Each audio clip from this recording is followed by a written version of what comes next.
سورہ الفجر. سورہ الفجر یہ مکی ہے، اس میں 30 آیات ہیں اور ایک رکوع ہے. اللہ کے نام سے شروع کرتا ہوں جو بہت ہی مہربان ہمیشہ رحم فرمانے والا ہے. اس صبح کی. اب یہ جو فجر ہے قسم ہے اس صبح کی یا اس صبح کی، اس سے مراد کیا ہے؟ حضرت علی، حضرت ابن عباس، حضرت امام مجاہد، حضرت اکرمہ، امام سدی اور حضرت مسروق اور مجاہد محمد بن کعب کہتے ہیں اس فجر سے، جس فجر سے اللہ نے قسم اٹھائی ہے، یہ ہے 10 ذی الحج کی صبح کی قسم. 10 ذی الحج کی صبح کی قسم. یا اس سے مراد ہے، کہتے ہیں یہ جو رمضان کی صبح آتی ہے یہ مراد ہے. اور تیسری تفسیر ہے جو محرم کا مہینہ آتا ہے، 10 محرم کی صبح اللہ فرماتا ہے قسم ہے اس صبح کی. وَلَيَالٍ عشر نہیں، وَلَيَالٍ عشر، اور 10 راتوں کی قسم. 10 راتوں سے مراد کیا ہے؟ ذی الحج کی 10 راتیں، محرم کی 10 راتیں. دو تفسیریں. تیسری تفسیر ہے رمضان کی آخری 10 راتیں. اللہ فرماتا ہے قسم ہے 10 راتوں کی. والشفع والوتر، اور قسم ہے جفت اور طاق کی. اس کی کئی تفسیریں ہیں. آقا علیہ الصلوۃ والسلام سے پوچھا گیا یا رسول اللہ صلی اللہ علیہ وآلہ وسلم، یہ جو قرآن میں آیا ہے والشفع والوتر، اس سے مراد کیا ہے؟ میرے آقا نے فرمایا ہی الصلاۃ بعضھا شفع و بعضھا وتر. فرمایا اس سے مراد نماز ہے. کچھ نمازیں 4 ہیں اور مغرب کی ہے 3. مغرب کی ہے 3 اور عشاء کی ہیں 4. شفع ان کا معنی ہوتا ہے جفت، وتر کا معنی ہوتا ہے طاق. حدیث پاک کے اندر آتا ہے میرے آقا صلی اللہ علیہ وآلہ وسلم نے فرمایا ان للہ 99 اسما، بے شک اللہ کے 99 نام ہیں. اللہ کے 99 نام جو توقیفی ہیں. میرے آقا صلی اللہ علیہ وسلم نے فرمایا الا واحدا من احصاها داخل الجنہ، جس نے ان کو یاد کیا جنت میں داخل ہو جائے گا. فرمایا یہ کیوں؟ یہ تو حدیث ٹاپک کے مطابق نہیں تھی. اب جو جملہ ہے فرمایا وَهُوَ وَتْرٌ، اللہ ایک ہے، يُحِبُّ الْوَتْرَ، وطر کو پسند فرماتا ہے. اللہ ایک ہے، اللہ طاق ہے، طاق کو پسند فرماتا ہے. اب کیا ہے طاق؟ کیا ہے یہ جو 99 ہے یہ جفت نہیں ہے، یہ طاق ہے. اللہ طاق ہے اور طاق کو پسند فرماتا ہے. پڑھیے جی. وَاللَّيْلِ إِذَا يَسْرَ، اور رات کی جب گزرنے لگے. اور یہ جو وَلَيَالٍ عشر ہے اس پر حدیث پاک ہے میرے آقا صلی اللہ علیہ وآلہ وسلم نے فرمایا یہ جو لفظ عشر آیا ہے اس سے مراد ہے الاضحیٰ، قربانی. اور جو وتر آیا ہے اس سے مراد ہے عرفہ کا دن. اور جو شفع آیا ہے اس سے مراد ہے یوم النہر، نہر کے دن جو 4 کام نہیں کیے جاتے. 10 ذی الحج کو جو حاجی 4 کام کرتے ہیں، وہاں حلق کرتے ہیں، نہر کرتے ہیں، طواف کرتے ہیں اور جا کر کنکریاں مارتے ہیں، یہ جو 4 کام کرتے ہیں اس سے مراد میرے آقا صلی اللہ علیہ وسلم نے فرمایا شف سے مراد وہ ہے. ایک تفسیر، لیکن بہت ساری شف اور وتر کی وَلَيَالٍ عشر کی تفسیر بیان کی گئی ہے. حل فی ذالکا قسم لذی حجر، یقیناً اس قسم میں عقل مند کے لیے.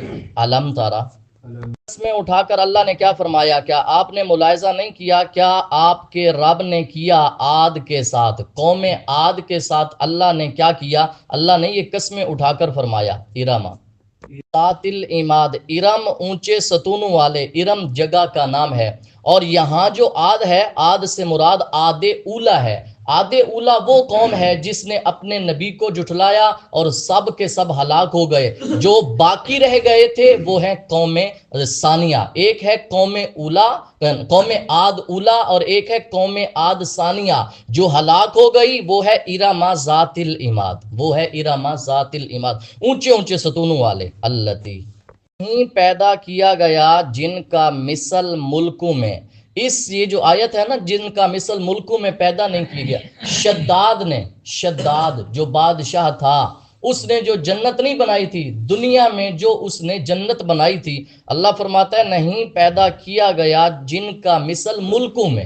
اتنی عظیم اور ویسے جیسی اس نے سنی تھی. لیکن جب آخری دن آیا اور اپنے آیان سلطنت کے ساتھ وہ چلا کہ چلتے ہیں اب اس جنت کو دیکھنے، تو دروازے کے اندر داخل ہونے سے پہلے آفت آئی آسمان سے اور سب کے سب ہلاک ہو گئے۔ سمود الذین اور سمود جنہوں نے چٹانوں کو کاٹا تھا وادی میں، اتنے طاقتور۔ فرعون ذی الاوتاد اور فرعون میخوں والا، یہ جو فرعون ہے یہ میخوں والا ہے۔ یہ کرتا کیا تھا؟ یہ اس کی تفسیر کے اندر آتا ہے، کرتا یہ تھا کہ جب بھی اس کے پاس کوئی قیدی آتا تھا یشدون لہو، اس کو باندھ دیتے تھے اور اس کے ہاتھ اور پاؤں میں میخیں کیل ٹھونک دیا کرتے تھے، جس سے اور وہ باندھ کر اوپر سے ایک پتھر گرایا جاتا تھا جس سے اس کا سر کچل دیا جاتا تھا۔ یہ ہے وہ فرعون ذی الاوتاد جو میخوں والا ہے۔ پڑھیے، تغوا فی البلاد جنہوں نے سرکشی کی تھی ملکوں میں، پا کر دیا، برسا دیا ان پر آپ کے رب نے عذاب کا کوڑا۔ ان ربک لبالمرصاد، بے شک آپ کا رب طاق میں ہے۔ اب حدیث پاک کچھ رہتی ہیں، میرے آقا صلی اللہ علیہ وآلہ وسلم کا فرمان رشان جو والا یا لن عشر ہے، 10 راتوں کی قسم، حدیث پاک ہے، میرے آقا صلی اللہ علیہ وسلم نے فرمایا ما من ایام العمل الصالح احب الی اللہ فیہن العمل من هذه الايام۔ آقا علیہ الصلوۃ والسلام نے فرمایا یہ جو 10 راتیں ہیں، ان میں جو بھی عمل کرو گے اس سے محبوب عمل کوئی نہیں ہے۔ صحابہ نے عرض کی یا رسول اللہ اگر ان 10 راتوں میں ہم جہاد فی سبیل اللہ کریں وہ بھی افضل نہیں ہے؟ وہ بھی افضل نہیں ہے؟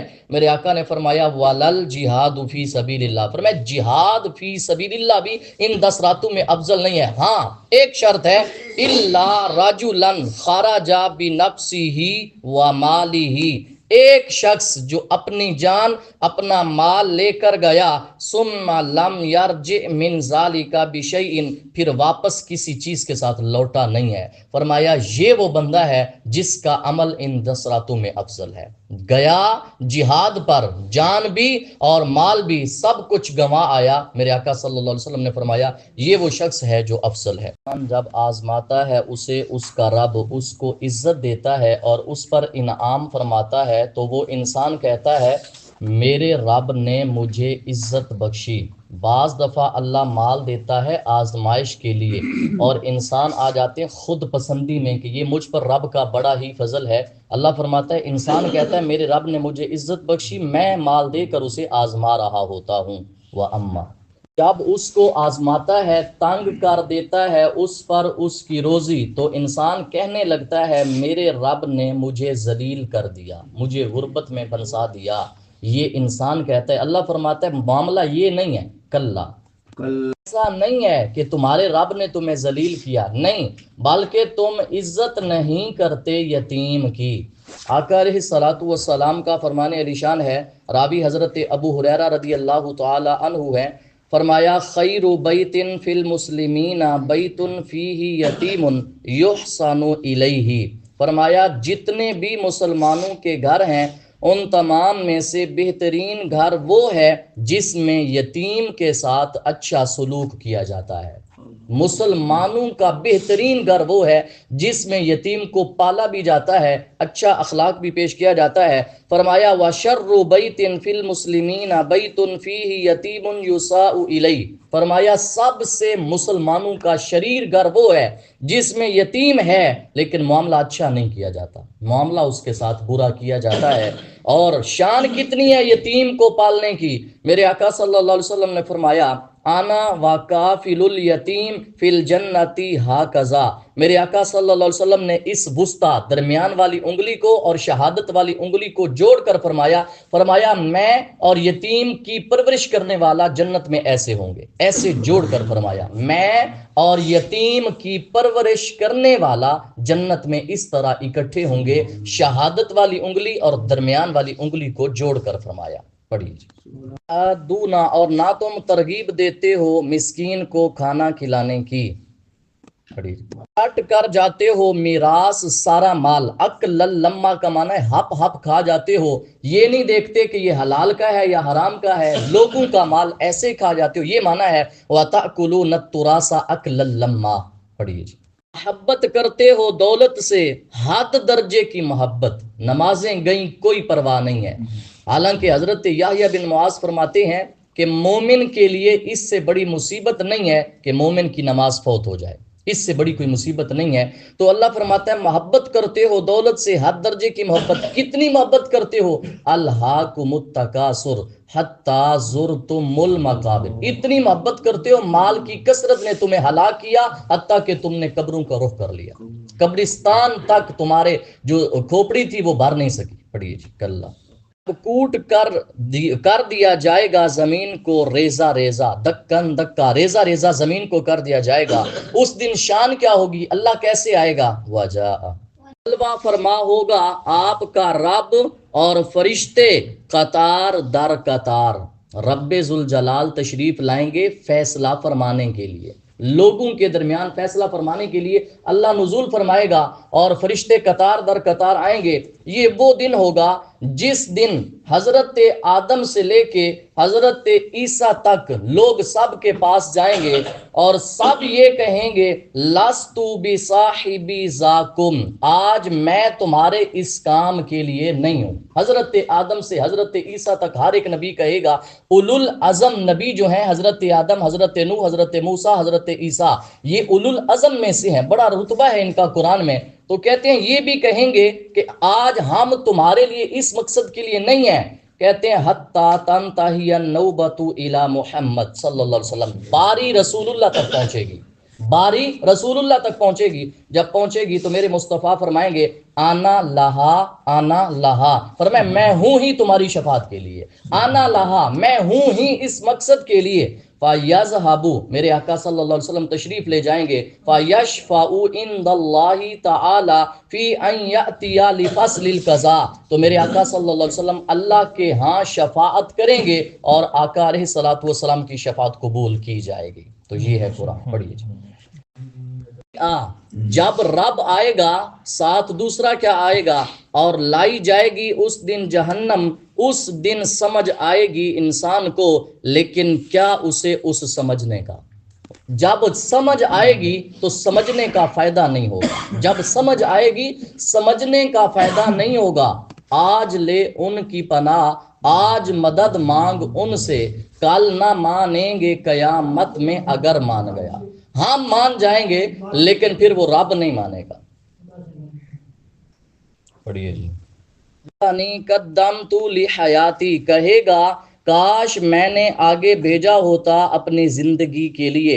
جب قیامت کے دن جہنم کو لایا جائے گا، حدیث پاک ہے 70,000 زمام، 70,000 لگام ہوگی جہنم کی، اور ہر لگام کے ساتھ 70,000 ملکن یجرونہا، 70,000 فرشتہ جو اس کو کھینچ کر لائے ہوئے ہوں گے۔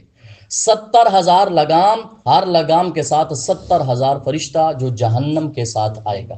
پڑھیے جی۔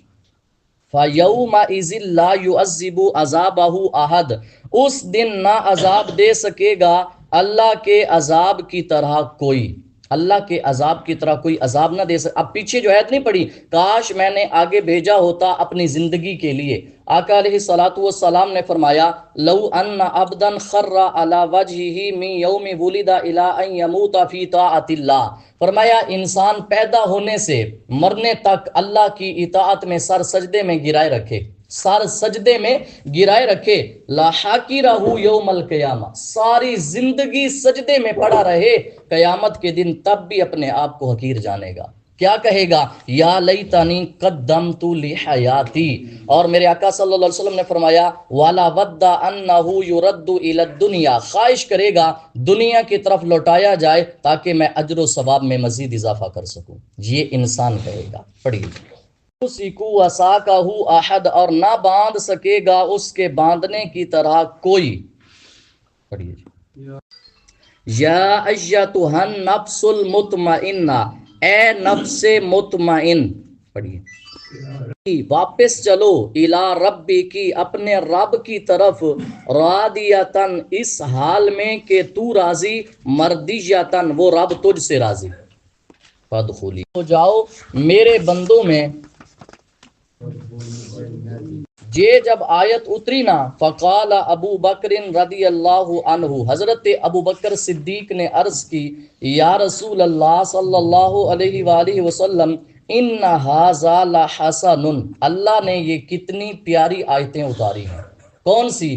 یا ایتھا النفس المطمئنہ، اللہ نے کتنا ہی حسن اتارا ہے۔ تو آقا علیہ الصلوۃ والسلام نے فرمایا اما ان الملک سیقول لک ھذا عند الموت، فرمایا اللہ نے یہ جو حسن اتارا ہے، مالک الموت جب آپ کے پاس آئیں گے انہی آیات سے آپ کی روح نکالیں گے۔ یہ شان ہے حضرت ابو بکر صدیق رضی اللہ تعالیٰ عنہ کی۔ کون سی آیت؟ یا ایتھا النفس المطمئنہ ارجعی الی ربک راضیۃ مرضیہ فادخلی فی عبادی وادخلی جنتی۔ اب ایک اس پر ابن کثیر نے حضرت ابن عباس کا ایک واقعہ نقل کیا، کہتے ہیں ماتا ابن عباس بالطائف، طائف میں حضرت عبداللہ بن عباس فوت ہوتے ہیں، وفات کر جاتے ہیں۔ فجاء طیر لم یرا علی خلقتہ، ایک ایسا پرندہ آیا جس کو کبھی دیکھا نہیں گیا کہ یہ کون سا پرندہ ہے۔ فدخل نعشہ، وہ آپ کی جو تھی جسم تھا اس میں داخل ہوا کفن کے اندر۔ ثم لم یرا خارجا منہ، پھر کسی نے نکلتے ہوئے نہیں دیکھا، داخل ہوتے دیکھا ہے، نکلتے ہوئے نہیں دیکھا۔ کہتے ہیں جب حضرت ابن عباس کو دفن کر دیا گیا تو آپ کی قبر سے یہ آواز آ رہی تھی یا ایتھا النفس المطمئنہ ارجعی الی ربک راضیۃ مرضیہ فادخلی فی عبادی وادخلی جنتی۔ کہتے ہیں لا یدری من تلاہا، یہ نہیں معلوم ہو سکا کہ وہ کون تلاوت کر رہا تھا۔ ایک پرندہ داخل ہوا، داخل ہوتے دیکھا، خارج ہوتے نہیں دیکھا، یہ بھی نہیں معلوم ہو سکا تلاوت کس نے کی، لیکن آواز صحابہ نے سنی یا ایتھا النفس المطمئنہ۔ یا اللہ ہم سب بھی دعا کرتے ہیں ہمیں بھی موت کے وقت یہ الفاظ عطا فرما۔ دعا ہے اللہ تعالی ہم سب کو عمل کی توفیق عطا فرمائے۔